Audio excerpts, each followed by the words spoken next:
जो आपसे नहीं लेंगे वो आपको कुछ देंगे भी नहीं, ऐसा भी कॉन्सेप्ट है। लेकिन आप मानकर चलिए कि अब इंटर्नशिप आ चुका है तो 99 नहीं 100% कॉलेज आपसे इंटर्नशिप की फ़ीस चार्ज करेंगे ही करेंगे। As per the embassy 6 year के कोर्स ड्यूरेशन में आपका इंटर्नशिप इंक्लूडेड है।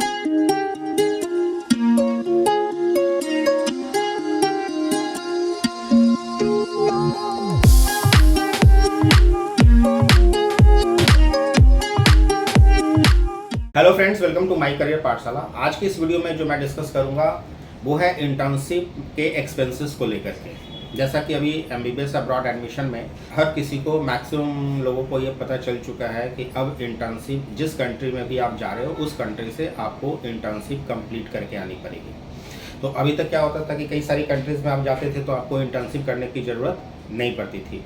तो अभी भी जब आप प्लान कर रहे हो तो आपके बजट का जो फाइनेंस है, मतलब बजटिंग करने में आपको प्रॉब्लम आ रही है कि आप कंफ्यूज हो या आपको क्लियर नॉलेज नहीं है या आपको क्लैरिटी नहीं है कि आपको वहाँ इंटर्नशिप के एक्स्ट्रा पैसे देने पड़ेंगे, आपको स्टाइपेंड मिलता है नहीं मिलता है, कई सारी चीज़ें। तो आज इस वीडियो में हम लोग इसी सेक्शन को कवर करेंगे कि आपके जो कन्फ्यूज़न है वो दूर हो जाए। तो 1 बाई 1 हम लोग कंट्रीज़ को देखते हैं। सबसे पहले जो हम लोग कंसिडर करेंगे वो है रशिया को लेकर के। रशिया के अंदर में 6 ईयर का कोर्स ड्यूरेशन है।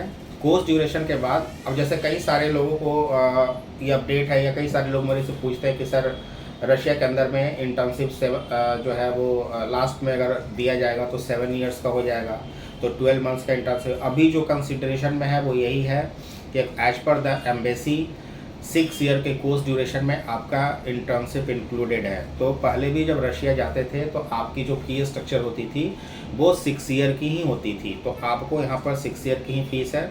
वहाँ पर जो आपको इंटर्नशिप इंक्लूड करके दिया जाएगा उसमें कोई भी आपको एक्स्ट्रा पेमेंट करने की ज़रूरत नहीं है और आपको कोई भी स्टाइपेंड, रशिया के अंदर में आपको कोई भी स्टाइपेंड नहीं मिलने वाला है।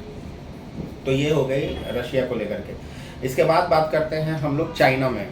चाइना के अंदर में आपका जो 5+1 यानी 1 साल का 1 ईयर का इंटर्नशिप आपको उधर ही करना पड़ेगा और उस 1 ईयर के इंटर्नशिप में आपको कोई स्टाइपेंड नहीं मिलेगा। लेकिन हाँ, जो 6th ईयर जो आप इंटर्नशिप कर रहे होगे उस ईयर में आपको कंप्लीट फीस देनी पड़ेगी। मतलब जो आप 5th ईयर तक फीस दे रहे थे, 1st year, 2nd year, 3rd year, वही फीस आपको 6th ईयर चाइना में पे करनी पड़ेगी। तो चाइना का जो बजट होगा वो आपका इंक्रीज़ कर जाएगा। उसके बाद कजाकिस्तान के अंदर में 5+1 का मॉडल कहा जा रहा है कि 5+1 6 ईयर का प्रोग्राम होगा। कजाकिस्तान के अंदर में अभी तक जो फी स्ट्रक्चर होता था वो 5 ईयर्स का होता था।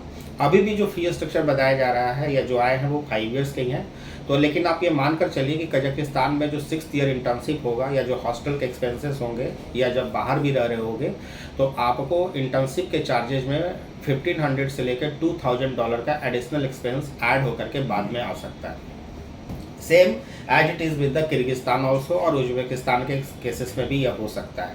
तो जो इंटर्नशिप के चार्जेज है, जो टोटल बजट है उसमें से आप 1500 to $2000 आप ऐड ऑन करके चलो, जो इंटर्नशिप के चार्जेज बाद में आपको पता चलेंगे। ठीक है। उसके बाद है बांग्लादेश के अंदर में अभी तक जो फीस पैकेज आता था वो 5 ईयर्स का होता था। कुछ कॉलेजेज में इंटर्नशिप फीस लिख देते थे, लेकिन अभी क्या है कि अब आपको बांग्लादेश में भी अगर इंटर्नशिप करनी है तो ऑन एन एवरेज आप मानकर चलिए कि जो भी आपका फ़ीस बांग्लादेश के अंदर में कॉलेज है उसके अलावा एडिशनल आपको 2000 से लेकर के $2200 के बीच में आपको इंटर्नशिप की फ़ीस पे करनी पड़ेगी।